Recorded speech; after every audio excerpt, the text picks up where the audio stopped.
So, Derek and I on the podcast have talked a lot about Star Trek as a military organization. And clearly, if you're just starting, that conversation ended briefly before now. Oh, hey, thanks. So Dr. Isaacs left me this pile of iron ore. I'm on the Banana Viking server. It's kind of an April Fool's Day joke. Dr. Isaacs got his iron farm online. He left this here for, I believe each of us has one. And I'm just now getting on to check it out. So I'm not sure if it's the only one. I'm trying to scan the horizon for other iron things. So, but now, now that people are talking earnestly about disbanding police forces and changing police forces, and having other organizations fulfill the same roles as the police. It's a lot easier, I think, to see the whole, if Starfleet's not a military, it fulfills the role of the military, therefore it must be military. And no, it's not. So I like climbing things with water. It's kind of my deal. So and it's going to be easier than getting a bunch of stairs. I don't feel like getting my elytra out. And I'm not sure if I were to take my elytra out, if I were to try to land on the top of this and I miss it, if I'd have enough time to take off. I'm not sure how tall it is. So, anyway, we also have a new person on the server, Voxelvix. So I kind of want to talk about that.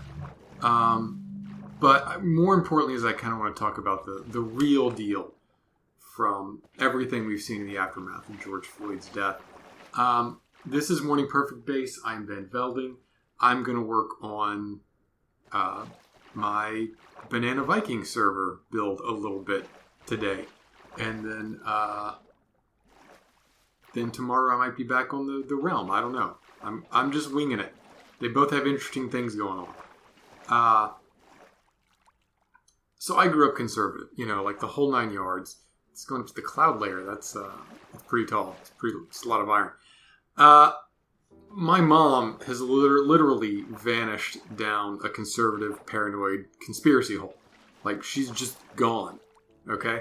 The cornerstone of that philosophy is that governments should serve their people, and when they don't, they no longer deserve to exist, because it's tyranny. That was always presented to me as a violent gun-based action, never as the more reasonable incarnation of dramatic political realignment.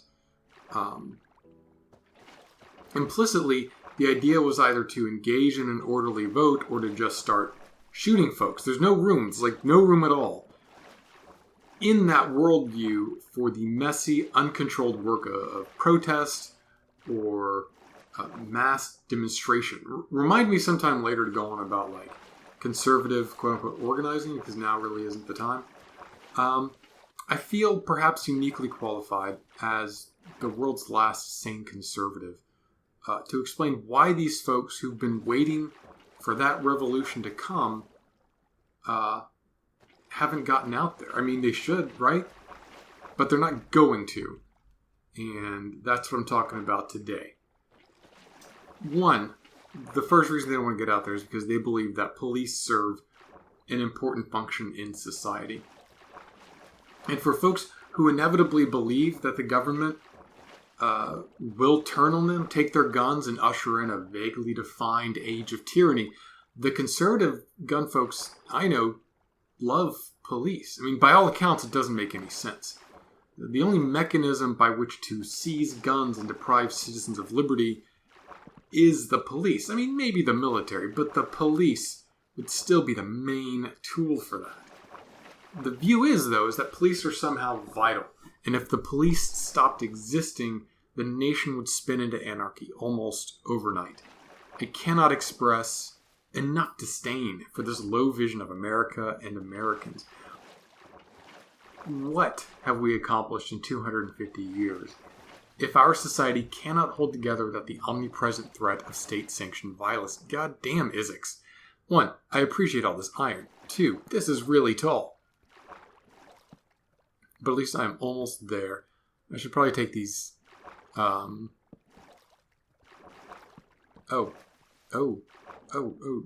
all right. I thought it was impossible. Okay, all right. Let me just swap out. So I always carry 2 buckets. It's a little paranoid, but always carry 2 buckets of water. I didn't think the torch could honestly replace the water. I didn't think it could displace it. Anyway,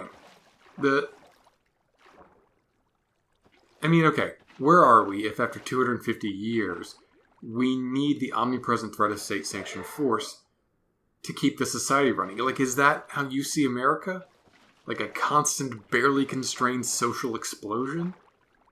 What justified patriotic uprising against the state could survive if it had to contend with the base tyranny of Washington, D.C., and a nation that has all the stability of a nuclear reactor operated by, I guess, anyone who doesn't know how to operate a nuclear reactor? Let's call that reaction. Let's call that contradiction the nuclear society mystery. This is pretty nice stuff. I just expected the iron, but it's pretty good stuff. So, yeah. Thank you, Isix. I think I may have said it offhandedly, but I mean, like, let's just pause and say, hey, thank you. That was some pretty nice stuff in the chest, and it's going to be nice to have all this iron. So, how can a nation be savable, be worth saving, and still so inherently in need of constant violence to police it? So, point 2, if they can't control it, what's the point? Another thing I see is a dismissal of protesting. They feel protesting isn't effective. And they should ask themselves, do I post veiled threats to Democratic Congress people after every mass shooting while whining about internet slacktivism? Because either free speech is effective to some degree, or it's pointless. And I think freedom of speech as a concept isn't pointless. I'm only backed up by the Constitution here, but most of the reluctance is because they don't think it's as effective at convincing them of the cause. They think that mass protest shouldn't happen because you actually see the build pretty well from up here. I do like this build. I would change a little bit about that mob trap on the left there, but generally I'm pretty happy with it. So what I still have to switch. I have to switch the die chunk and the food chunk around so that the die chunk nestles directly in that arc of sheep. Anyway, it doesn't matter. See, they don't think that stuff should happen because it's not convincing them, right? It's not making them think that police should be held accountable, that the elements of our government with the lowest barrier to entry and the highest amount of power could somehow be corrupt, or that the destruction of Black American lives should get them livid. Honestly, that perspective hypothesizes that there is some place on the spectrum from Colin Kaepernick's quiet stoic protest to the roar of outright revolution that hasn't yet been explored as a way to make them care about this issue. And I find that doubtable. I've watched so many efforts to mobilize people of good conscience, and point blank, I think they're all mobilized. It seems more reasonable to me that the approved method of reaching out to everyone else is a negative space between contemptible display of weakness and barbarians overrunning the gated community's guardhouse. Oftentimes both, as I see police beat unarmed American citizens while claiming they're afraid for their lives. There's no correct way to do something in the eyes of someone who doesn't want you to do it. If someone opposes your cause, they'll never approve of how you do it.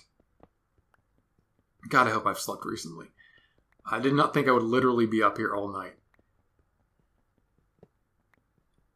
And that's the thing. When they say protesting isn't effective, what they see as effective is violence. And they want good people marching for change, to be violent. Not because they want to see the cause furthered, but because they're more comfortable with violence. If it was violent, they could kick back against it. They could completely delegitimize it. And they could rally for the very straightforward and violent solution of shooting the protesters. And I think they believe that they wouldn't protest because protests aren't about control. Voting is allegedly about control until they lose and someone needs to start lying about voter suppression. Their idea of revolution is about control because they watch too many movies. They know intellectually that it will be messy and they might die. But that's the idea. It is perhaps intentionally an unactionable idea. Anyone who believes in the effectiveness of an armed uprising of gun-owning, anti-tyranny citizens never tried to organize two of them. And yes, I know that point is very directly undercut by a march they had on Sunday in Oklahoma, where folks protesting police violence had an armed march on the Oklahoma State House. So, fuck me. I don't know anything. I'm just saying stuff and I hope it makes sense to you. So, my goal is that despite what they know, these guys, the ones I'm talking about, the conservative, anti-tyranny, gun-owning types, they believe they'll win because God or righteousness or Hollywood. Maybe they're even happy dying because they'll be dying while taking control of the situation. Taking control of the situation is more important than victory. They have this end goal of feel-good legislation, these impulsive trade wars, shooting peaceful protesters with tear gas to disperse them while contravening their own statements that they won't disperse them. It's about exercising control of a situation in any petty way you can rather than achieving any kind of outcome. It's like when you're losing a game of Magic by the regular metrics of losing a game of Magic the Gathering, and you decide that if you just destroy one more irritating creature, that you've won a moral victory, which is neither moral nor a victory. Similarly, struggles for the emotional fulfillment of those moments of control are neither moral nor a path to victory. What they can provide is a false feeling of security, the belief that the undeniable injustices they're seeing are not random, that they're not capricious, that they themselves could not fall prey to them. That no matter how deeply this country sinks, they'll be safe because they are one of the good ones. There's this concept here about protection and capitulation, as if analyzing how each person who is maliciously, needlessly hurt, sometimes permanently hurt for no reason. I think we're all having server connection issues. Can guide them to a set of actions that will render them immune. You earn nothing for giving up your freedom to someone who never believed you had any freedoms. There is actually no justice within the injustice. The only people who are coming for you and your loved ones are the police. Not because you've done anything, but because you've not done anything. But because the unaccountable agents of the state will come for everyone who is less powerful than them. Defying them peacefully now is better than capitulation or a pointless violent struggle. George Carlin once said rights aren't rights if someone can take them away. They're privileges. And these folks are fighting for their privileges. Just to say they're fighting not at all. And the third point is that they don't actually oppose conservative tyranny. If you're perhaps a politically active person listening to this, you may have to contain your feigned surprise. Also, I should never have to wonder. Oh, yeah. All right. I've had some connection issues. I may have additional connection issues. I cannot guarantee that'll happen. I'm working off of Wi-Fi currently, and the server itself has had some connection issues. So just be warned.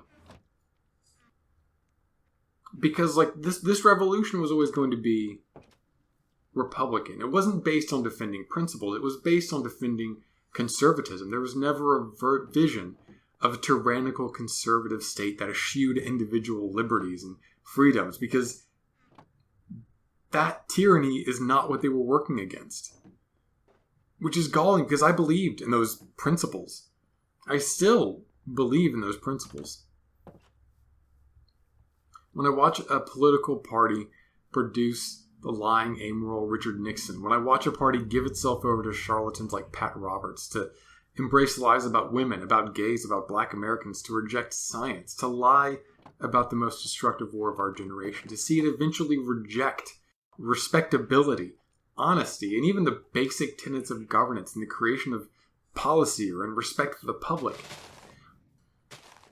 That's a party which is either too happy to sink to the imagined level of its opponents, too willing to deal with the devil to do God's will, or too quick to prefer the destruction of their political enemies over simple democratic compromise. And it's that last one I see too clearly. When I watch Democratic Party politicians get hammered for stretching across the aisle time and time again, I cannot see anything in their counterparts but their view of cooperation as a sign of weakness that justifies retrenchment, while open opposition is a sign of defiance that justifies retrenchment. The first model of belief for this is the unlost causes, in which a persistent minority of the country has obsessed itself with social battles that are long past. Roe versus Wade, Obergefell versus Hodges, Miranda versus Arizona, and everything else down to Loving versus Virginia, Brown v. Board, Heart of Atlanta Motel versus United States, all controversial cases in their time, and all fought within living memory during the childhood and 20s of our current president.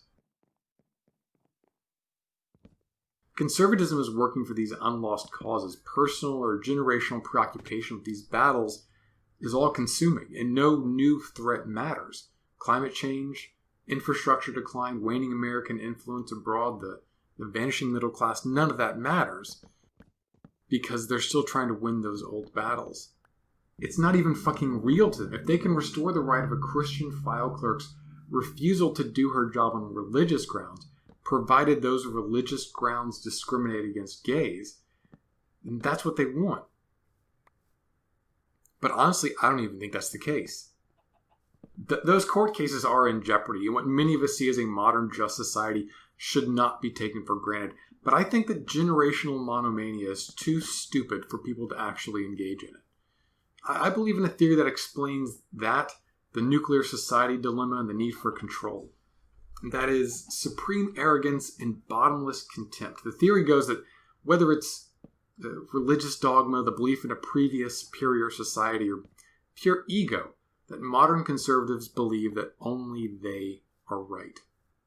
It requires that they be convinced that all social ills are caused by not listening to them. It lets them believe that they and others like them are cohorts, all persecuted and all right. Not alt-right. I mean, sometimes alt-right, but, all of them correct. It's an undisprovable persecutorial delusion. Let me test your knowledge of history. As soon as Republicans took the House, the Senate, and the White House with 2 motherfucking Supreme Court appointments, what happened next? Did we A, usher in a golden age with all of the solutions that conservative thought could bring to bear? Or B, did the deep state, a vaguely defined conspiracy of unnamed government actors subordinate to every branch of the Republican-led government, start a wide-ranging conspiracy to prevent America's return to greatness, emerge to preserve the delusion? The answer, if you can hear me, over the tear gas canisters, health warnings, shaking economy, long voting lines, and outright conspiracy lies being created and peddled by the president, is B. Perhaps refocusing on why don't people who boast to oppose government tyranny not want to oppose government oppression now? And that's because of the bottomless contempt. The belief that everyone else is stupid. Sure, there are a few exceptions for ideological reasons, ignorance or naked opportunism, but mostly everyone else is stupid except for them. And hey, as an aside, I get it. I can be said to be painting conservatives here as being motivated by ideology, ignorance, and literal insanity.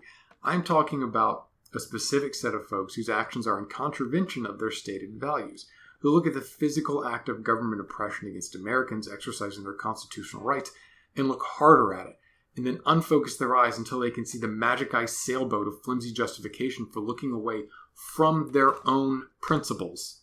There is no flattering way to model that. There is no nobility in amorality. There is no courage in hypocrisy. There's no goddamn respect for an ego so inflated it obscures the suffering of your fellow man under the fat folds of they had it coming. Because the implication of the supreme arrogance is the contemptible idiocy of everyone who disagrees with them. Being smarter than everyone else doesn't necessarily mean you have to have contempt for them. Them being too stupid to agree with you? Fuck those lower life forms. So what's the situation then? When you're smarter than everyone, and God is on your side, and things used to be better, and when half the country is against you, but also they're stupider than you. They want to contravene your good ideas, God's will, and the template of an idyllic long ago. I mean, you and your compatriots are the only ones who know how to save America, and you have to do it through extreme means, and the idiot masses are just trying so darn hard to stop you, and they might win, to America's peril. Broadly, my conservative upbringing involved a lot of beating. I don't feel like I was an abused kid, this isn't really about that, but animals were coerced with pain.